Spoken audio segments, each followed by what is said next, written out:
Saya akan menelisiknya eksklusif.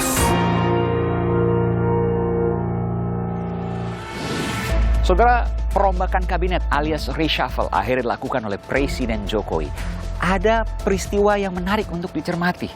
Benarkah ada agenda lain selain perbaikan ekonomi yang dituju? Saudara, saya akan mengupasnya. Saya akan membuka rahasianya eksklusif di Aiman.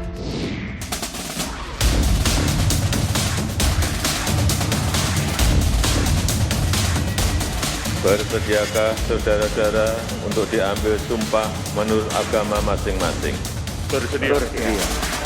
Dalam menjunjung tinggi etika jabatan, akan menjunjung tinggi etika jabatan penuh rasa tanggung jawab.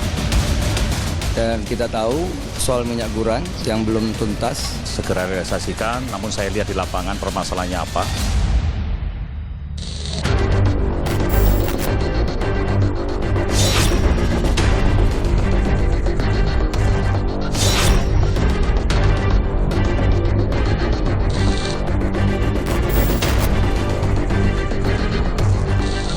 Saudara, saya berada di Pasar Koja Baru di Tanjung Priok, Jakarta Utara. Saya mencoba untuk menemui Menteri Perdagangan yang baru 2 hari bekerja, Zulkifli Hasan, yang juga merupakan Ketua Umum Partai Amanat Nasional. Selamat kepada Bapak atas penyampaian Bapak sebagai Menteri baru, Menteri Perdagangan. Saya mengharapkan mudah-mudahan harga sembako ini bisa diturunkan.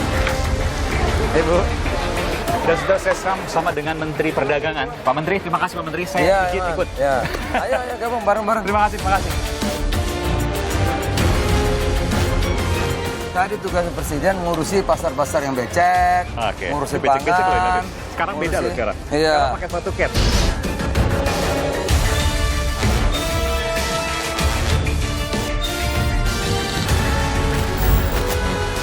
Ada yang bilang bahwa ini skenario Pak Jokowi dalam reshuffle karena ingin menempatkan KIB sebagai tempat khusus di hati Pak Jokowi. Saudara, pada Rabu 15 Juni 2002 lalu, akhirnya Presiden Joko Widodo melangsungkan reshuffle alias perombakan kabinet yang ketiga di periode kedua ia menjabat. Ada 2 menteri dan 3 wakil menteri yang berubah posisi. Yang pertama, saudara, Menteri Perdagangan yang kini dijabat oleh Zulkifli Hasan. Ia menggantikan M. Lutfi, di mana dirjen pembisiknya kala rapat dengan DPR terjerat kasus dugaan mafia minyak goreng yang menyebabkan kelangkaan dan mahalnya minyak goreng saat itu. Yang kedua adalah mantan Panglima TNI, Marsikal TNI Purnawirawan Hadi Cahyanto. Ia menjadi Menteri Agraria dan Tata Ruang Wilayah Kepala Badan Pertanahan Nasional. Ia menggantikan Sofyan Djalil, Menteri Setia dari periode pertama Presiden Jokowi yang nyaris tidak pernah lepas dari kursi menteri, hanya berpindah posisi selama 2 periode Presiden Jokowi. Sofyan juga dikenal sebagai orang dekat Wakil Presiden ke-10 dan ke-12, Yusuf Kala. Kemudian, saudara, ada 3 wakil menteri yang juga mengisi perombakan kabinet kali ini. Yang pertama adalah Wakil Menteri Agraria dan Tata Ruang, Raja Juli Antoni.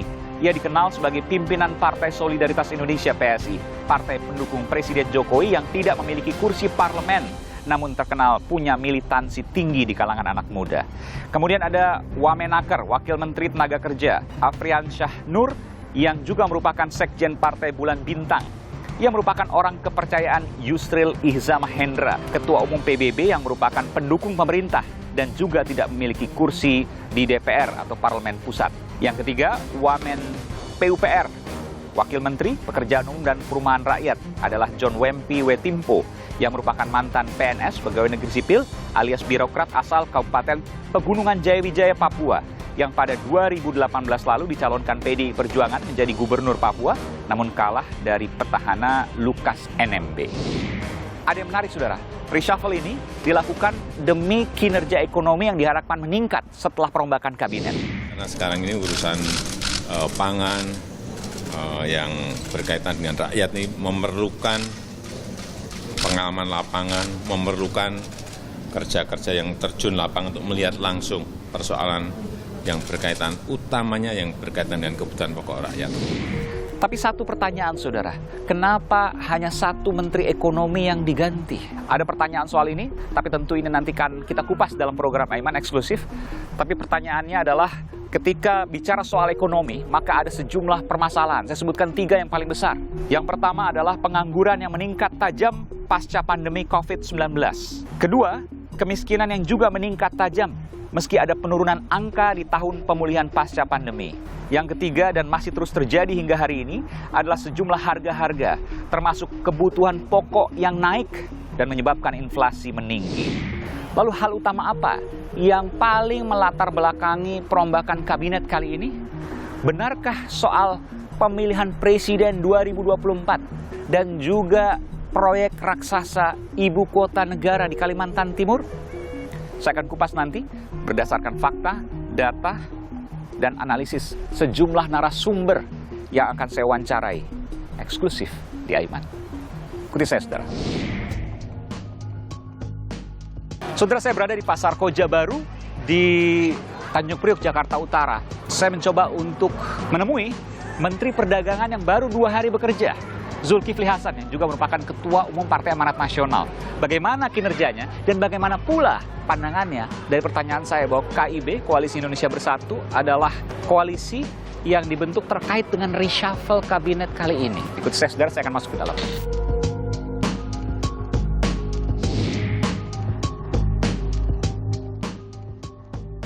Ini Pak, saya selaku pedagang kecil, saya penjual bakso ini. Saya mengharapkan mudah-mudahan harga sembako ini bisa diturunkan kalau bisa. Kalau mudah-mudahan bisa stabil paling enggak, Pak. Terutama sekarang ini harga cabai, Pak. Cabai ya? Benar-benar mengeluh saya, Pak. Oh. Di paling enggak 120, Pak, sekilo itu.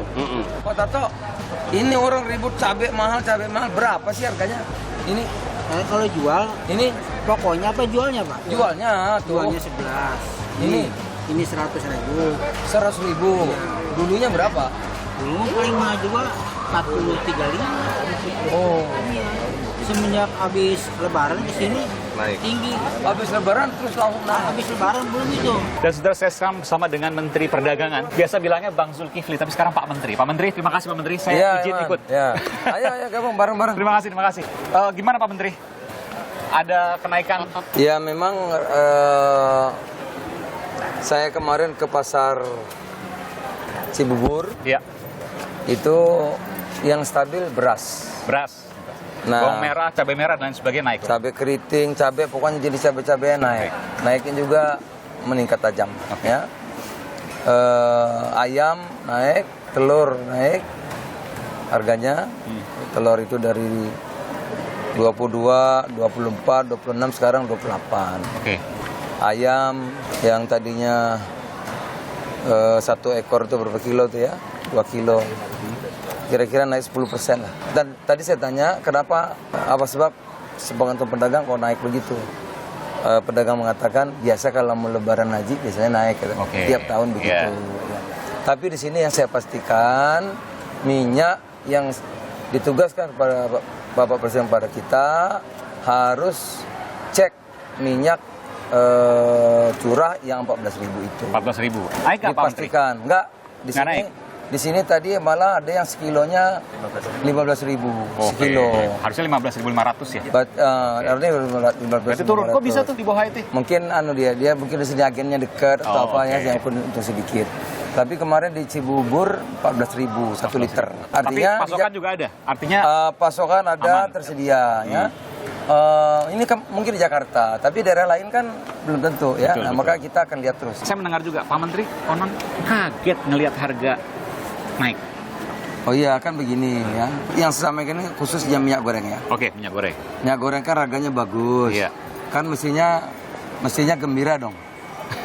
Kalau harganya naik di luar negeri itu perusahaan lebih tinggi. harga lebih tinggi, pengusaha senang, ya kan? Mestinya kan petani senang, ya kan? Tapi konsumennya konsumen dalam negeri, yang dalam negeri senang mestinya, ya kan? Kan ada DMO. Oke, tapi kan kalau mahal, kalau di atas harga eceran tertinggi juga sekarang terasa mahal, jadi berat belinya. Iya, DMO itu kan harganya 14.000. Betul. Harusnya kan nggak jadi masalah dong. Iya. 14.000 pun sudah untung juga. Betul. Ya kan? Asal bisa dijaga segitu. Iya, asal bisa jaga gitu. Terus dia yang ekspor kan harganya lebih bagus lagi. Betul. Jadi mestinya ini nggak ada masalah apa-apa. 14.000 banyak, lancar gitu ya, sehingga ekspor juga untungnya banyak, pemerintah dapat pajak banyak, petani dapat Keuntungan. Jual buah tandan segarnya bagus kan? Iya. Sekarang enggak. Ekspornya turun kan karena ada demo yang belum beres macam-macam. Akhirnya tangki penuh. Sekarang harga apa itu TBS-nya murah, turun dari Panen buah 3.000 segar. turun Iya. 2.000. Petani rugi, ya kan? Kalau ekspor turun kan pajak kurang. Iya. Nah, Solusi gimana Pak Menteri? solusinya sudah ada. Sudah Pak Luhut sampaikan. Semua akan jadi kemasan. Nah, kemasan sederhana. Oke. Jadi keputusan yang disampaikan Pak Luhut itu jalan keluar. Oke. Nah, dengan begitu distribusi kan jadi mudah. Tapi harga jadi naik nanti. Makin naik lagi. Tetap 14.000. Nggak apa bedanya anunya. Karena ada kemasan kan ada biaya 500 produksi. perak. Nggak masalah itu. Cuma 3 juta. 3 Nggak naik tuh Pak kan? nanti kalau dikemasanin minyak curah kan. Semua Iya. sederhana. Dan nggak akan naik. HET tetap terjaga. Enggak, segitu. 14.000. Ini jaminan dari Pak Menteri nih. Amin. Ya, 14.000. Pak Menteri baru. Tapi saya dengar juga kalau soal minyak goreng aja nih, ini hal yang paling kecil deh, minyak goreng. Mendak nggak bisa sendirian karena ada terkait dengan Menteri Pertanian soal tandan buah segarnya. Ada juga harganya yang saya dengar biosolar lebih mahal. Aiman, ini kalau nggak kelar rugi Iya. semua. Betul. Petani buah tandan segar murah, rugi nggak? Rugi. Kita nggak ekspor, rugi nggak? Rugi. Pajak. Pemerintah rugi nggak? Rugi. Konsumen Iya. nggak dapat harga 14.000 rugi nggak? Rugi. Tapi kalau lintas Maka kementerian gimana? harus cepat selesai. Harus cepat selesai. Untung ketua umum Kalau- partai ya. Harus cepat selesai. Jadi komunikasinya beda. Komunikasinya beda antara orang partai politik dan profesional. Saya ditugasin presiden ngurusi pasar-pasar yang becek, Oke. ngurusi Becek-becek loh ini. pangan. Sekarang beda loh sekarang. Iya. Sekarang pakai sepatu cats. Ini ngurusi pangan, tersedia, harga terjangkau. Oke. Itu. Biasanya di gedung DPR, wakil ketua MPR, saudara. Ada Wakil dingin, ketua MPR, AC pakai AC dingin. Sekarang saya harus sudah di pasar saya. sekarang sepasar becek-becekan, ya, ini ya. pakai kemeja begini aja. Biasanya pakai jas. Pakai Pak Presiden begitu. Pak Menteri, saya juga harus tanyakan juga terkait juga dengan ini kan semua Pak Menteri sekarang mendapatkan tanggung jawab dari Kementerian Perdagangan. Iya. Ada banyak dugaan ya, Iya. karena pernah kemarin ditetapkan tersangka, dugaan kong kali kong. Bagaimana mungkin Pak Menteri membersihkan itu? Adakah kemungkinan potensi-potensi lainnya? Saya ditugasi minyak goreng dulu 14.000. Ada di tempat, di mana-mana ada. Nah, saya minta kalau ada minyak curah ini tidak ketersediaan aja tidak ada. Kita ada task force. Lapor oke. itu urusan saya sekarang. Oke. Ya, Apa yang bisa dilakukan itu? Kalau ada yang masalah, segera lapor ke tempat kita. Ya kita akan segera tindak lanjut. Bentuknya hotline, email atau Iya, task force ya. semuanya ada? Semacam Medsos ada? Di Kemenko ada, di Kementerian Perdagangan kita sudah bentuk namanya crisis center. Enggak, kalau seandainya ada itu nanti dihubungi lewat apa? Medsos Iya, atau? medsos. Oh, oke. 24 jam laporan segera. Mungkin ada bisa disampaikan Pak Dir? Call center. Ada call center ya. Medsos juga ada. Termasuk ada WhatsApp-nya dengan Ada semua. Oke. Itu kira-kira. Jadi semuanya akan diaudit dari hulu sampai hilir dan kemudian potensi kerugian yang kemudian kemarin tercapai, adakah kemudian juga kong kali kong, semua akan dibersihkan. Itu lain lagi. Ini dulu saya ngomong. Kemarin kan minyak goreng, Pak Menteri. Ya makanya satu dulu ini baru 2 hari. 2 hari selesai semua nggak mungkin. Nggak, minyak goreng. Bisa selesai minyak curah ini selesai ini. Saya bisa lapor sama presiden, Pak. Ya kan gitu. Lebih pusing dari wakil ketua MPR. loh. Lebih pusing lebih baik. Lebih pusing dari Pak. Tapi soal ini saya mau tanya Pak Menteri. Apa tuh? Soal kaitan ke Pak Menteri juga. Jadi Menteri Perdagangan. Sekarang semua Menteri KIB, Koalisi Indonesia Bersatu, jadi Menteri semua. Ada yang bilang bahwa ini skenario Pak Jokowi dalam reshuffle karena ingin menempatkan KIB sebagai tempat khusus di hati Pak Jokowi. Benar nggak? Enggak begitu. Enggak, jadi benar. Orang tuh aneh ya. Kalau ada ini apa-apa panjang Pak Jokowi. Ada KIB Pak Jokowi. Ada apa-apa Pak Jokowi. Duh, jangan begitu dong. Perpanjangan kemarin itu kan ketua-ketua partai, urusan MPR. Nah, sekarang KIB itu urusan ketua partai, koalisi. Ingin agar ada 3 calon. Agar kita ini punya gagasan. Dari sekarang disiapkan. Masa jualannya nanti cebong kampret nggak betul Jangan kita. dong, jangan lagi. Nah makanya udah cukup. Betul. Itu udahlah Tapi cukup. KIB Kita di tengah percepatan perubahan dunia yang cepat ini kita mau apa? Oke. Ini yang mendirumuskan. Tapi saya mau tanya, betulkah KIB bentukan Pak Jokowi lewat Pak Luhut bin Sarpanjaitan? Iyalah, nggak mungkin nggak nyambung. mungkin. Apa tuh? Ada pantunnya tuh yang nggak nyambung tuh. Apa gimana? Oh, Jaka Sembung naik Bawa ojek. golok, nggak nyambung Jack, nggak nyambung Jack. Lebih pusing mana? Di MPR atau di Kementerian Perdagangan? Ini baru 2 hari loh nih. Oh, ya tentu perdagangan kan urusi ya langsung. Iya, betul. Langsung berhadapan dengan rakyat ya.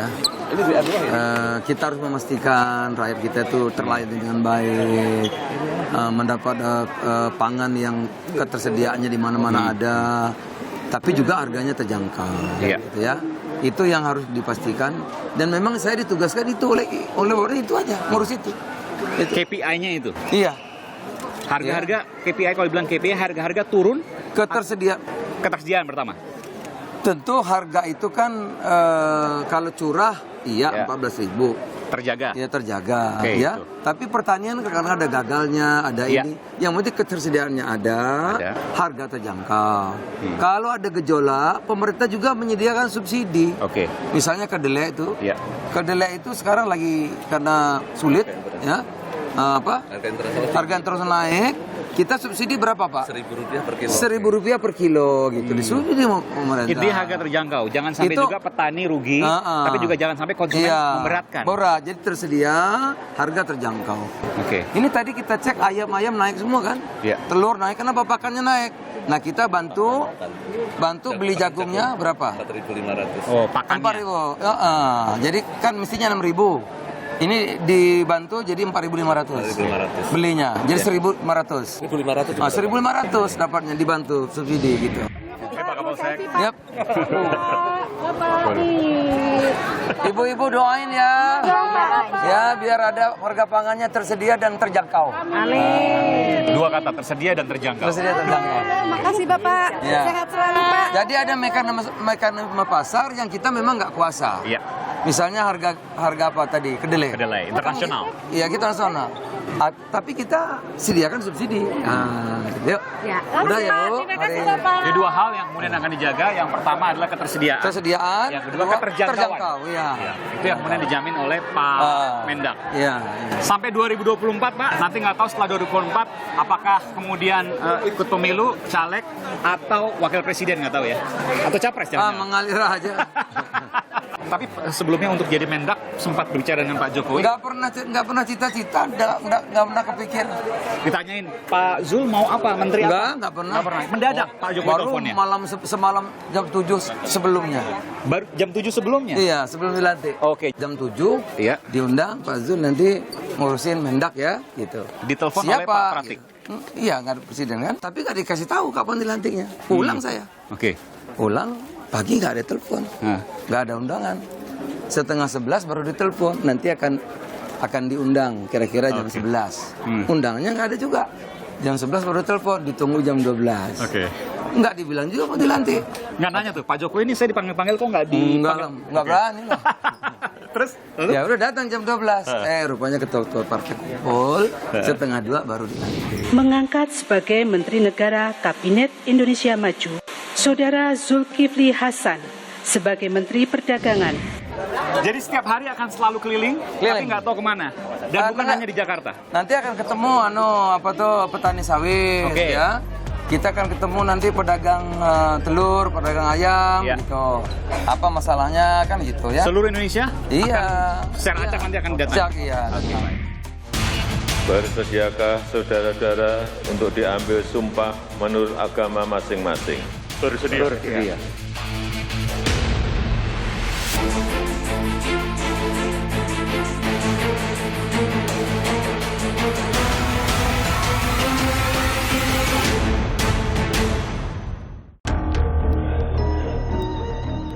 Rabu kembali menjadi hari favorit Presiden Joko Widodo merombak kabinetnya. 15 Juni 2022 digunakan Presiden Jokowi untuk melantik 2 menteri dan 3 wakil menteri baru. Ada apa? Urusan pangan yang berkaitan dengan rakyat ini memerlukan pengalaman lapangan, memerlukan kerja-kerja yang terjun lapangan untuk melihat langsung persoalan yang berkaitan, utamanya yang berkaitan dengan kebutuhan pokok rakyat. Ekonomi memang jadi tantangan tersendiri. Kelangkaan minyak goreng menyita begitu besar perhatian. Begitu pula masalah-masalah lain seperti dampak ekonomi akibat pandemi. Pengangguran misalnya. Badan Pusat Statistik mencatat jumlah pengangguran di Indonesia pada Februari 2022 adalah 8,40 juta penduduk atau sekitar 5,83%. Jumlah ini memang sedikit lebih baik dari tahun lalu, di mana pengangguran sebesar 0,26%. Demikian pula dengan penduduk miskin. Jumlah penduduk miskin Indonesia pada September 2021 berjumlah sekitar 26,5 juta orang dengan persentase penduduk miskin nasional 9,71%. Angka ini menurun dibanding September 2020 di mana jumlah penduduk miskin Indonesia masih sebanyak 27,5 juta orang dengan persentase penduduk miskin nasional 10,19%. Sementara tingkat inflasi tahunan Indonesia pada Mei 2022 adalah 2,56%. Inflasi Indonesia terjadi akibat kenaikan harga pada hampir seluruh kelompok pengeluaran. Jika ekonomi menjadi prioritas, mengapa Presiden Jokowi hanya melakukan perombakan pada satu menteri dalam jajaran Menteri Bidang Ekonomi? Keraguan pun menyeruak. Jangan-jangan tujuan reshuffle demi memperkuat koalisi. Ini pertunjukan politik ya, bukan pertunjukan reshuffle. Karena kalau untuk reshuffle sangat minor, jumlahnya sangat sedikit, hampir tidak ada nama yang memang sebetulnya bisa dianggap secara teknokratis sesuai dengan latar belakang kementerian yang dipimpin, termasuk di posisi wamen ya. Jadi saya lebih melihat ini adalah sebuah manuver politik yang sedang dimainkan oleh Pak Jokowi untuk menjaga stabilitas, untuk menunjukkan bahwa koalisinya masih solid, untuk menunjukkan bahwa tidak ada yang disebut dengan pemerintahan bebek lumpuh yang biasanya disematkan dalam pemerintahan yang menjelang masa pensiun. Benarkah ada agenda lain dalam perombakan kabinet yang dilakukan Jokowi? Ingat, Pilpres kian dekat. Proyek raksasa ibu kota negara juga harus dijaga. Aiman mengupasnya eksklusif. Saudara, ada dua hal yang saya cermati muncul dari reshuffle alias perombakan kabinet kali ini pada Juni 2022. Yang pertama adalah soal ibu kota negara. Ada nama mantan Panglima TNI, Marsikal TNI Purnawirawan Hadi Cahyanto. Hadi secara tegas dikatakan akan memberesi masalah sertifikat tanah ibu kota negara. Yang ketiga adalah terkait dengan tanah di IKN yang seperti disampaikan tadi, itu akan kita segera selesaikan. Insya Allah dengan sinergi nantinya saya akan bekerja sama dengan instansi terkait. Ada pula nama Afrian Syah Nur, saudara. Afrian Syah Nur adalah orang kepercayaan Yusril Iza Mahendra. Dan kita tahu bahwa Yusril Iza Mahendra belakangan ini dekat dengan Presiden Jokowi untuk salah satunya memberesi permasalahan hukum di ibu kota negara. Yang ketiga adalah Wakil Menteri Raja Juli Antoni yang menjadi sosok menarik, saudara. Meski secara dukungan parlemen nihil karena tidak memiliki kursi di DPR, tapi PSI, Partai Solidaritas Indonesia, dikenal militan di kalangan anak muda dan juga media sosial. Apapun ini, penting untuk keduanya, politik dan proyek ibu kota negara. Yang kedua, saudara, adalah soal pemilihan presiden, Pilpres. Penunjukan Partai Amanat Nasional dalam reshuffle kabinet kali ini mengundang sebuah kesimpulan. Penunjukan PAN di koalisi semakin mengukuhkan bahwa Presiden Jokowi memperkuat pengaruhnya di Pilpres 2024. Kenapa? Karena sejatinya untuk parlemen tambahan PAN tidak berarti apa-apa. Layaknya menggarami air laut karena jumlah kursi pendukung pemerintah di DPR sebelum PAN bergabung sudah dikuasai 3/4-nya atau sekitar 75%. Saat ini posisinya menjadi 80% lebih. Yang kedua, saudara, ada yang menarik. Bila kita masuk lebih dalam, PAN adalah satu-satunya partai koalisi Indonesia Bersatu, KIB, yang belum masuk kabinet. KIB dibentuk bulan lalu, dan kini Presiden Jokowi memasukkan satu ketua umum KIB ke dalam kabinetnya. Meski secara politik tidak akan berarti apa-apa. Ketiga ketua umum koalisi Indonesia Bersatu sudah masuk lengkap di kabinet Presiden Jokowi. Ada Ketua Umum Partai Golkar, Erlangga Hartarto. Ada Ketua Umum P3, Suharto Monoarfa. Dan ada Ketua Umum PAN, Zulkifli Hasan. Dari sini, saudara, muncul benarkah KIB adalah koalisi bentukan Jokowi untuk menjadi sekoci bagi Ganjar Pranowo? Pertanyaan yang perlu dikupas lebih dalam. Tapi setidaknya, Presiden Jokowi sempat mengakui bahwa dirinya menjadi anak nakal dari sang ibu, Megawati Soekarno Putri. Anak tuh kadang ada yang bandel, ada yang nakal. Ya kan biasa, saya bilang tadi wajar. Jangan ditarik ke mana-mana.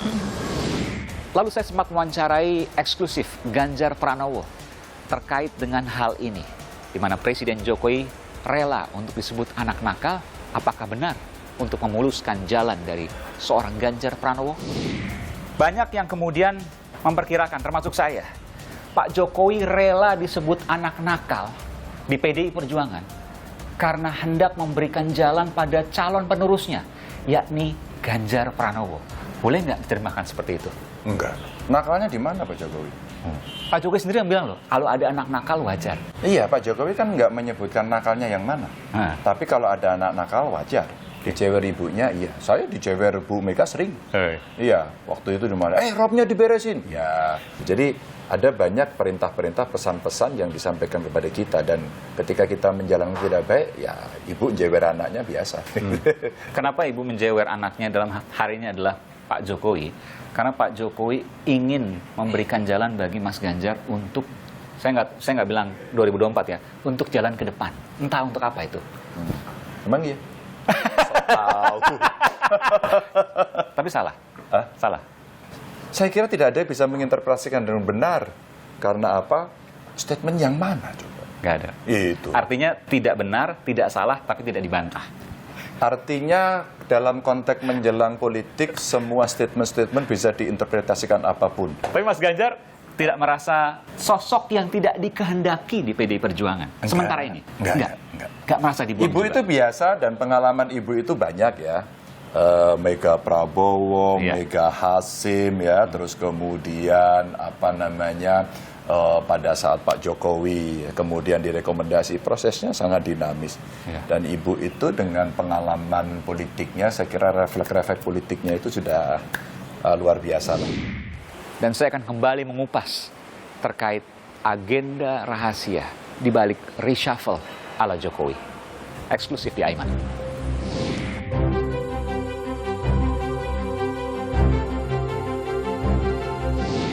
Saya sudah bersama dengan Kepala Staf Presiden KSP PKS Partai Keadilan Sejahtera, Bung Pipin Sopyan. Bung Pipin, sehat selalu.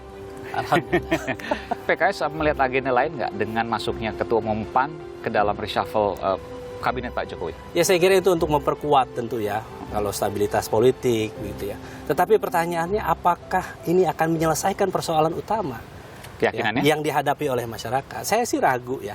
Karena bahwa ini ya mungkin kita melihat bagaimana rekam Pak Zulhas ya, apakah memang ada track record di bidang perdagangan misalnya. Tetapi tentu kami sebagai teman mitranya Pak Zul ya, menghormati dan mengucapkan selamat atas posisi Pak Zul. Tetapi saya kira pengambilan keputusan di mana posisi menteri, terutama Menteri Perdagangan, diserahkan kepada partai, ini akan ada konflik of interest ya, potensi terkait dengan penyalahgunaan politik dan bisnis akan semakin kentara. Iya, ini PKS kan selalu kritis ya. Reshuffle nggak pernah dipanggil-panggil juga karena oposisi. Kabarnya lelah jadi oposisi. No. Jadi PKS ini tidak terkait dengan 1-2 orang ya. Kami ini untuk oposisi, untuk koalisi, untuk capres itu ditentukan oleh syuro yang dilakukan oleh 99 anggota Majelis Syuro. Jadi kata lelah itu ya saya kira itu mungkin personal, tetapi secara kolektif ya, secara partai ya, PKS melihat maslahat madorotnya. Saat ini, kepentingan saat ini sampai 2024 memang maslahatnya PKS berada di luar pemerintahan untuk check and balance. Ya, saya kira Pak Abu yang konteksnya ngomong. Habib Abu mungkin ingin memberikan motivasi bahwa 2024 sudah saatnya kita fokus, dan semua partai tentu akan melihat bahwa berjuang untuk running menjadi partai pemerintah supaya maslahatnya lebih banyak, bisa memberikan pelayanan kepada masyarakat lebih besar begitu. Pipin Sopian, Kepala Staf Presiden Partai Keadilan Sejahtera yang juga juru bicara PKS. Terima kasih Bung Pipin. Terima kasih. Sehat selalu. Saudara, saya ingin mencoba untuk menerjemahkan apa yang terjadi dengan reshuffle ini. Saya mewawancarai analis politik dari Universitas Al-Azhar Indonesia, Ujang Komarudin. Bung Ujang, sehat selalu. Alhamdulillah sehat, Bang Aiman. Sehat-sehat juga. Saudara, saya akan menyebutkan 3 puzzle alias 3 teka-teki. Saya akan menyampaikan nanti ke Bung Ujang. Pertama, reshuffle. Kedua, masuknya PAN, ketua umumnya Zulkifli Hasan. Yang ketiga, KIB, Koalisi Indonesia Bersatu. Yang keempat, Ganjar Pranowo. Berhubungan nggak 4 teka-teki itu? Ya, berhubungan. Berhubungan. Kenapa? Pertama, reshuffle itu terkait dengan bagaimana mengakomodasi kepentingan PAN. Oke. Dan PAN itu mau tidak mau, suka tidak suka nanti akan turut, akan ikut pada Jokowi ketika Pilpres 2024 nanti. Oke, kaitan ke KIB dan Ganjar Pranowo. Nah, KIB ini menarik ya. Ketika KIB dibentuk, 2 menterinya sebelum Zulhas masuk menjadi menteri, itu adalah Erlangga dan Pak Suharto Monoarfa adalah menteri. Jangan lupa, beliau adalah anak buah Pak Presiden. Artinya ketika membentuk KIB adalah jalan untuk Jokowi agar bisa menjadikan KIB sebagai sekoci bagi pihak tertentu. Oleh karena itu saya melihat ketika KIB dibentuk, capres-cawapresnya dikosongkan. Itu aneh, karena biasanya koalisi pasti sudah berpikir capres. Kalau nggak 1 ya 2 ya 3. Nasdem contohnya. Ya betul, saya katakan ini adalah strategi dari KIB agar apa? Seolah-olah mereka solid dalam konteks persiapan pileg dan persiapan pilkada, tapi di saat yang sama mereka mengosongkan capres dan cawapres. Nah, disitulah ada ruang ruang musyawarah, ruang diskusi, ruang kompromi. Nah, kompromi dengan siapa? Tentu kompromi dengan pihak istana. Siapa? Kemungkinan ya Pak Jokowi atau kemungkinan Pak LBP. Lalu apa kaitannya KIB dengan Ganjar Pranowo?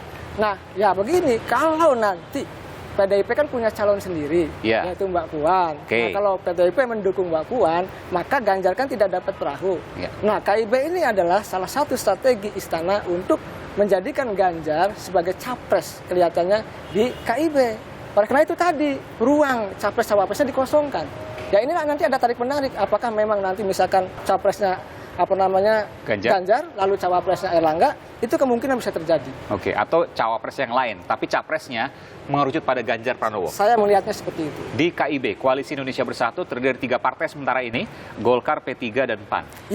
Dan ketiga-tiganya semuanya jadi menteri semua. Ya, itulah yang sekarang Pak Jokowi sangat senang ya, ketika mereka semua menteri, artinya bisa diatur, bisa ditundukkan, bisa dikondisikan, sehingga ya 2024 nanti ya mereka mau tidak mau akan ikut turut pada Pak Jokowi. Anda menyebut tadi KIB dan Luhut Binsar Panjaitan. Saya akan putarkan sedikit bagaimana kemudian komentar Pak Luhut ya setelah ikut dalam pertemuan dengan KIB ya, seperti ini. Ada pembicaraan apa Pak mungkin dengan ketum-ketum parpol? Nggak ada, saya udah ngantuk situ. Saya masih ngurusin kerjaan saya, udah pusing saya.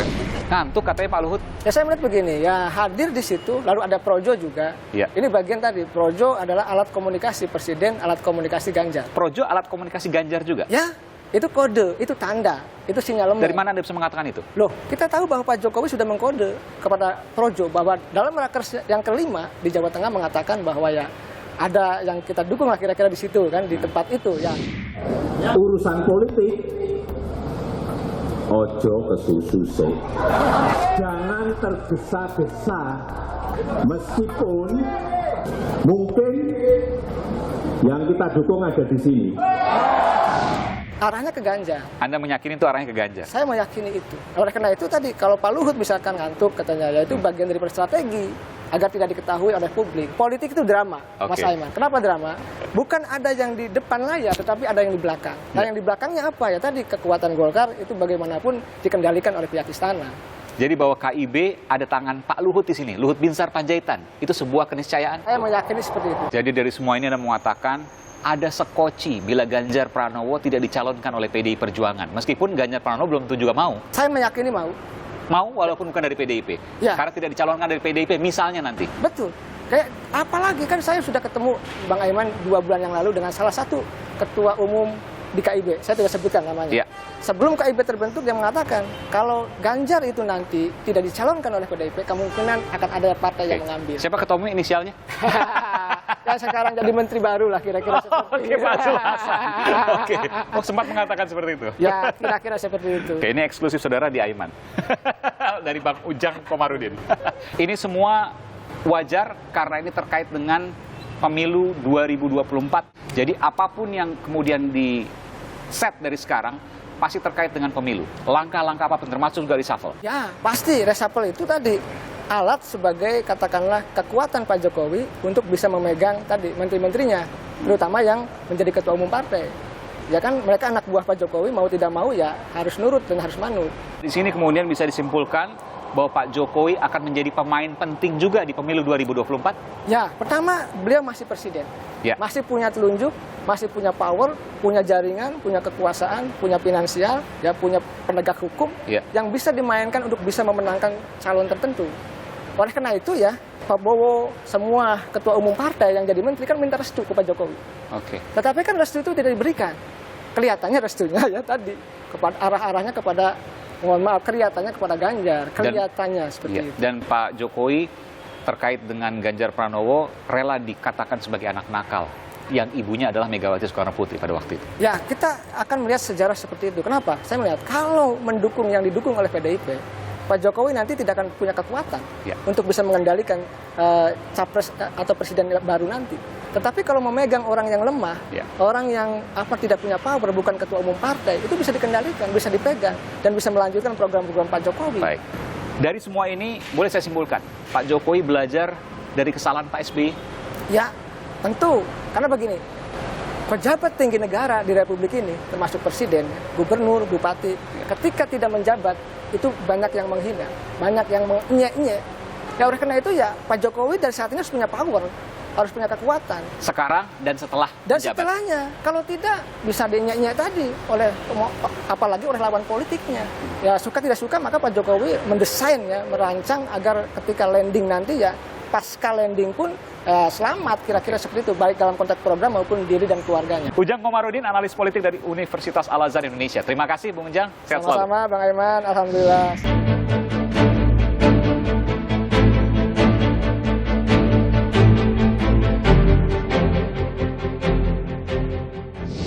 Saudara, sudah berada di hadapan saya adalah Wakil Ketua Umum Partai Amanat Nasional, Bung Yandri Susanto. Bung Yandri, sehat selalu. Gimana? Waalaikumsalam. Sehat selalu.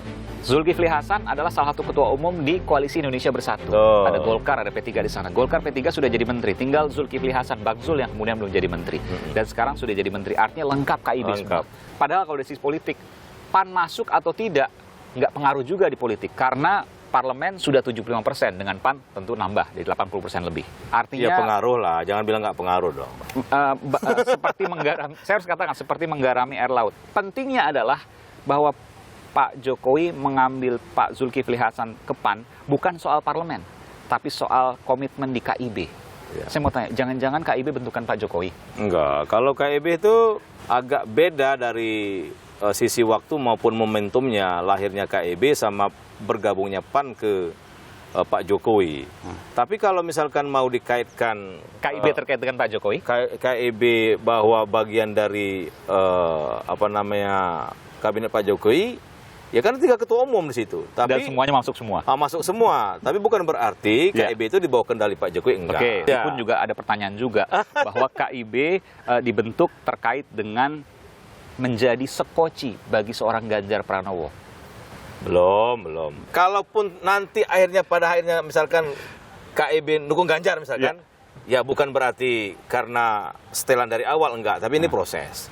Tapi itu belum tentu Ganjar juga. Karena Ganjar sekarang masih PDIP. Ya artinya KIB belum tentu juga sama Ganjar. Tapi kalau Ganjar tidak didukung oleh PDIP, maka gini, KIB menjadi sekoci untuk Ganjar Pranowo. Semuanya masih berpeluang. Ya. Semuanya masih berpeluang. Ganjar termasuk yang berpeluang juga di KIB. Betul. Dan menjadi skoci bila tidak dicalonkan oleh PDI Perjuangan. Iya, belum tentu juga. Ya kan masih proses. Saudara, ada satu wakil menteri yang menarik perhatian, yakni dari PSI. Saya akan mewawancarai Sekjen, Sekretaris Jenderal Partai Solidaritas Indonesia, Dea Tunggaesti. Bu Sekjen atau si Sekjen, apa kabar? Sehat selalu. Selamat siang, Mas Aiman, apa kabar? Selalu juga. Menarik untuk kemudian cermati karena keluar dan masuk sama-sama PSI. Betul ya? Betul. Dari Surya Chandra ke Raja Juli Antoni. Nggak ada masalah kan itu? Baik-baik semuanya, Mas. Boleh cerita sedikit? Boleh, silakan. Kira-kira 1 hari sebelum adanya reshuffle, Bro Tony dipanggil ke istana, kemudian dipertemukan dengan Pak Hadi di satu ruangan, dan kemudian diamanati oleh Pak Jokowi untuk ditunjuk sebagai menteri. Ketika ditanya sama Bro Tony, jadi menteri apa Pak Presiden? Begitu. Kemudian dijawab menjadi Pak Menteri ATR BPN dan Wakil Menteri ATR BPN gitu. Kaget juga Mas Saiman kita ketika itu, karena kan sebetulnya Bro Surya Chandra yang adalah kader PSI yang menempati posisi tersebut. Saya ingin tanya tapi, ini kan tugasnya terkait dengan IKN, Ibu Kota Negara yang baru. Raja Juli Antoni akan menjadi wamen yang mayoritas mengurusnya adalah soal IKN, termasuk juga soal sertifikat yang lain untuk daerah lain. Saya ingin tanya, untuk IKN ini adakah pesan yang disampaikan oleh Presiden Jokowi kepada Wakil Menteri, Raja Juli Antoni? Sepanjang yang saya tahu kemarin yang dilakukan Bro Tony adalah koordinasi langsung dengan Pak Menteri. Jadi hari pertama Sertijab, hari kedua langsung mengumpulkan seluruh Dirjen dan Eselon 1, membahas berbagai masalah yang menjadi prioritas kepada Bro Tony itu adalah untuk sertifikasi tanah dan mafia tanah. Jadi kemudian langsung diinventaris. Saya rasa ini program yang sangat pas gitu ya, karena memang yang ditunggu-tunggu oleh masyarakat kan adalah sebetulnya hak atas tanah yang selama ini diharapkan oleh masyarakat.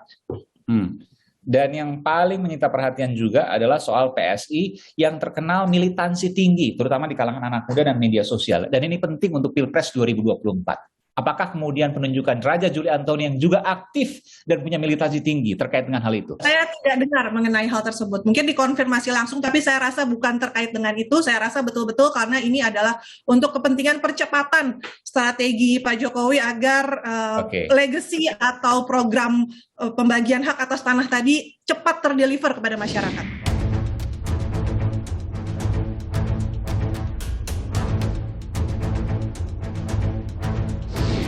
Saudara, pemilu kali ini berbeda dari yang sebelumnya dan belum pernah terjadi sepanjang sejarah Indonesia. Maju waktunya dan serentak dilakukan. Tapi ada yang menarik. Seseorang menjadi penting untuk menaikkan alias mengerek keterpilihan. Dan sosok Jokowi sangat mungkin untuk kembali diperebutkan meski sudah tak lagi jadi bintang untuk mengerek keterpilihan. Demikian pula sebaliknya. Menarik untuk kita cermati pergerakan demi pergerakan di tahun politik. Saya Aiman Wicaksono. Salam.